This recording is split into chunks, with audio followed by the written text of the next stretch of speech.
Mike's Daily Podcast. Let's look at the age demographic of the person that suggests the TV show BoJack Horseman to me. Let's see. The age demographic is 21. 21 is the age of the person that likes that show. An old curmudgeon-y, late 40s person like me could give a crap. Mike's Daily Podcast. Oh my gosh, why?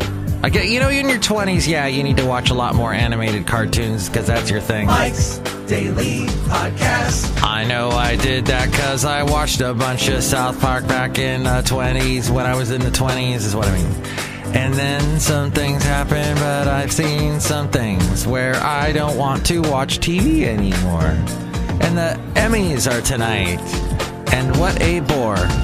Oh, they got the guys that host Saturday Night Live's news segments hosting the show. Mike's Daily Podcast. That will make it infinitely better. But no, I watched a little bit of BoJack Horseman and I thought, Mike's no, that's okay. Daily. But this guy I know named Cristabo. Cristabo. Yeah! What a great name. But his suggestions for things for me to watch all suck. He's never had a good suggestion ever. Except for some of the funny things he's shown me on YouTube. But the rest of the stuff is crap. The movies he sees are crap. But he's young. When you're young, you go see stupid movies. God, I saw some awful Val Kilmer movie where he's on an Indian reservation. Look, who just walked in. When I was forced to watch this horrible movie. I think it was in the late 80s. Because Val Kilmer was all big after Top Gun, and he did that Doors movie. Oh, that was a bad mistake. What a waste of money. And that's when I realized, don't go see movies with your friends, because there'll be one idiot that suggests the worst movie ever. Look who else walked in. And so then there's this group think, and you go see the movie, and afterwards I'm the guy that goes, I just spent a crap load of money on a movie that I hated, and I can't get out of my head, and I can't get that 2.5 hours back. Thanks, idiot friends. We could have just hung out, had a couple beers, enjoyed the sunset, sat on a beach somewhere, like the podcast picture I did last time. Wasn't that a beautiful podcast picture with the chairs all looking out to the ocean and nobody was sitting in the chairs? I love that part the best because I can pick anyone I want. And here's today's podcast picture. I'll sit in all of them. Have you ever done that? Gone somewhere, there was nobody there, there are a bunch of chairs, and you go, I'm going to sit in every one of these chairs. I've done that at coffee places before that had a bunch of nice comfy chairs, but the nice newer comfy chairs, not the ones that looked like they were, hi Basil, like they were sat on and that, every friggin' person passed gas in the world in these shit. No, it wasn't like that kind of a place. It was like nice comfy chairs that no one's ever sat in before. I've sat in every one of those chairs. I'm talking about getting ready for the weekend. Oh, for the karaoke party. Last show, I talked about the karaoke party. And I was about to get ready to go to this karaoke party. And I went. And it was interesting. There were some good parts. But being the technical IT guy, you get asked, a million questions. How come this doesn't work? Why doesn't that work? Why doesn't that? And so you're troubleshooting constantly all night. And the karaoke party, basically there's a karaoke machine. And I gave it to the host of this party with the intent that they could, from now on, do the karaoke parties on their own. And now this person has used the karaoke machine, I think, almost 5 times. So this person knows exactly what the deal is and how to do it and how to do a karaoke party from now on. So I think my job is done. But it was still fun. I got to sing a Simon and Garfunkel song with someone. It sounded pretty good. We did Sounds of Silence. We did the first one they had a big hit with. Do you count Feeling Groovy? What was that song? I personally grew up with Bridge Over Troubled Water. My mom played that album a lot, so I knew all those dark, interesting songs like The Boxer, the title track from the album track, and there was a Baby Driver was on there. That was an interesting song. But I've gone way too far off into the weeds. into the bushes and over here at Café Anyway, where we have too many weeds and bushes, and we should really, for all intents and purposes, cut them down. Anyway. Café Anyway. Look who's here. Hi, Mark. It's Benita the Rodeo Queen. How y'all doing? It's a disgruntled fiddle player, tell you what. What? I love Simon and the Garfunkel and the horse Nilly that Benita has. Great horse, Nilly. Oh, I watched... look who else is here. Hello, Mike. I make the delicious root beer. I'm the brewmaster. Oh, I have some right now. I'll cut you. Thank you. I watched a little bit of the Paul McCartney concert that he did at Grand Central Station. That's up on YouTube now. And it's fun for like the first 5 minutes. And then you realize, oh my God, this thing is an hour and 45 minutes long. It's a long concert. Oh my God, Paul McCartney's voice is gone. He's old. And it's interesting about his voice. Like Johnny Cash, the older he got, the deeper it got. To I hurt myself today. And it was just great. Now, Paul McCartney's voice, he's like in shout mode constantly when he sings. It's interesting how he's gone the other way from deeper to just shout voice. But we love him, Paul McCartney. And apparently these two young girls got up because he was, I've done a new song about bullying. And anybody here ever been bullied? And all the adults, all the people that are 50 and older that are big fans of his early work, nobody raises their hands. They don't remember when they were last bullied. And all of a sudden these two girls up front. And I must say, one of the girls that apparently was bullied had, how do I put this in a PC sort of way? Let's see, she was a young lady, probably in her early 20s, and top heavy. That's all, I'll put it that way, as most PC way possible. And she's wearing a t-shirt that says F-U-H and then U. So I don't know if that was in reference to a great band by the name of Smash Mouth. And their album Fush You Man, or was it Fush You? I forget. But she's got this shirt on, and it's rather tight. And so he, Paul McCartney, allows these two ladies to stand on stage, and they both talk about their bullying experiences. The one girl said, yeah, I was bullied a lot in school. They wouldn't accept me at school for who I am. She didn't really go into specifics.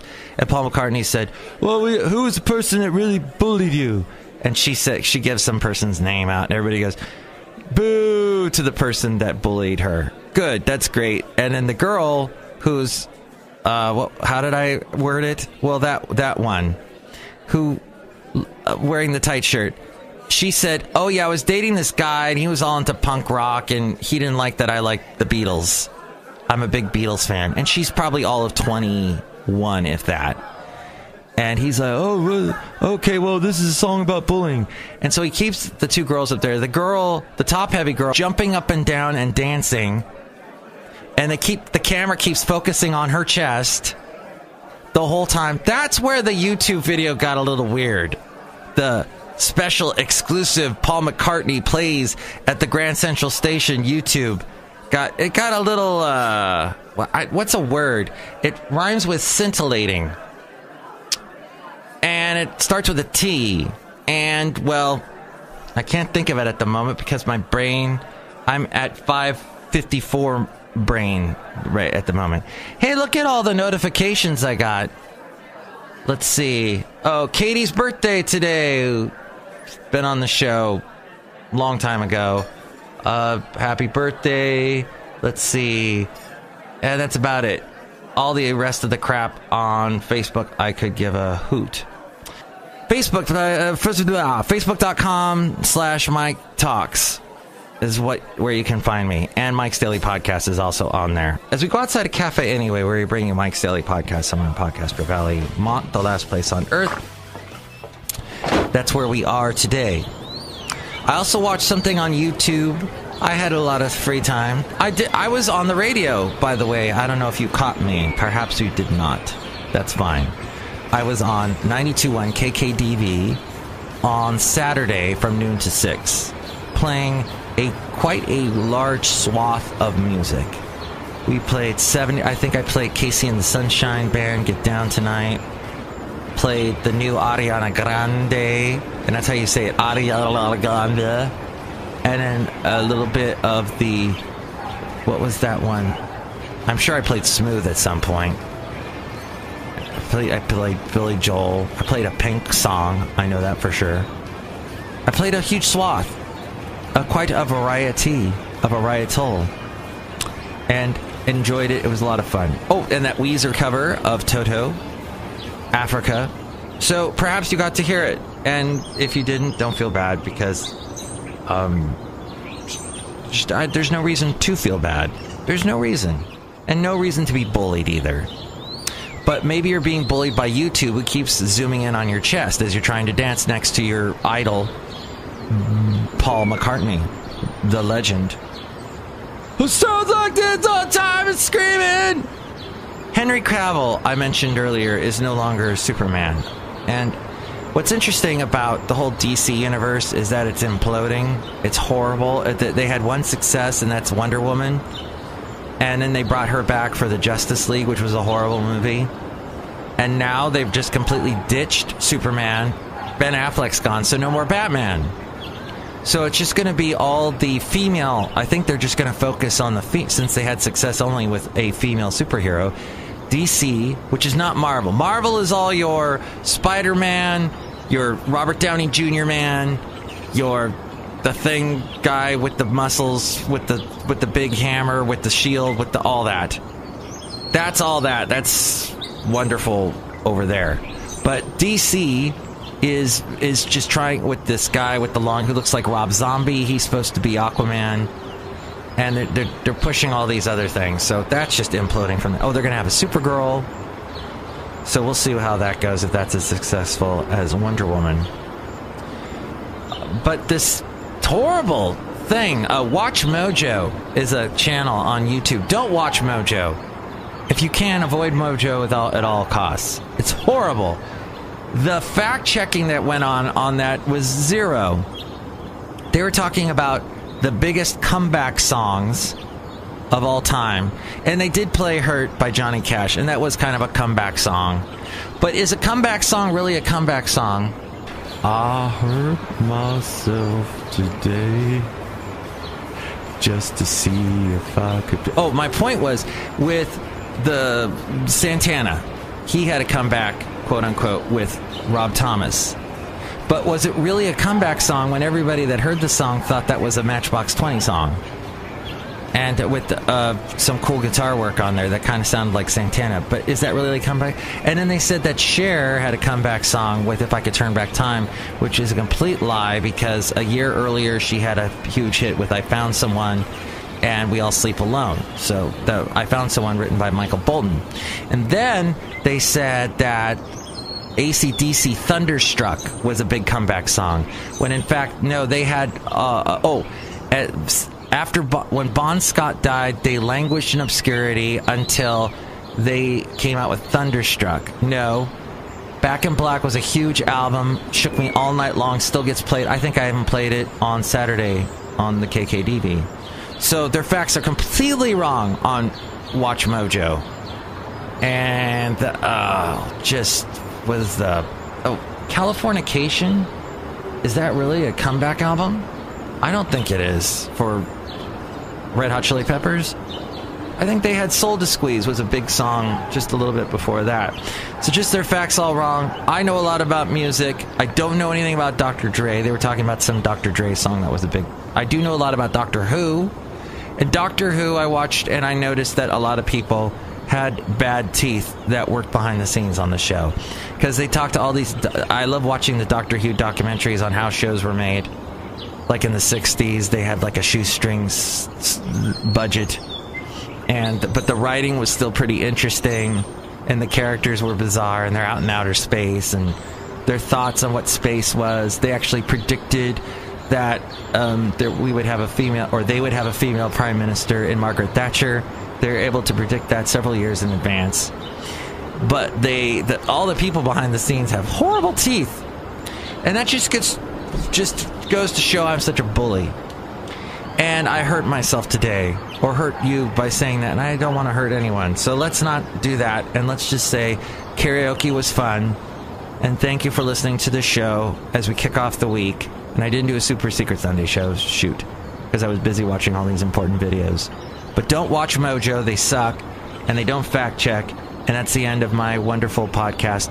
Episode 1704, and the podcast picture today, let's just make it one more of me in Florida somewhere. I'll put it in the description where I am in Florida. How about that? And then we'll put a wrap on Florida this week, probably a couple more pictures from Florida, and then we'll wrap her up. But thank you so much for listening to today's Mike's Daily Podcast. Oh, here are all the details on where to find the show elsewhere. Oh, and the wonderful website I spend money on so that you can go there and get information about the show. Thank you. Mike's Daily Podcast is written and produced and performed by Mike Matthews. His podcast is super easy to find. Download or listen to his show and read his blog at mikesdailypodcast.com. Email Mike now at mikesdailypodcast@gmail.com. See you tomorrow. Bye!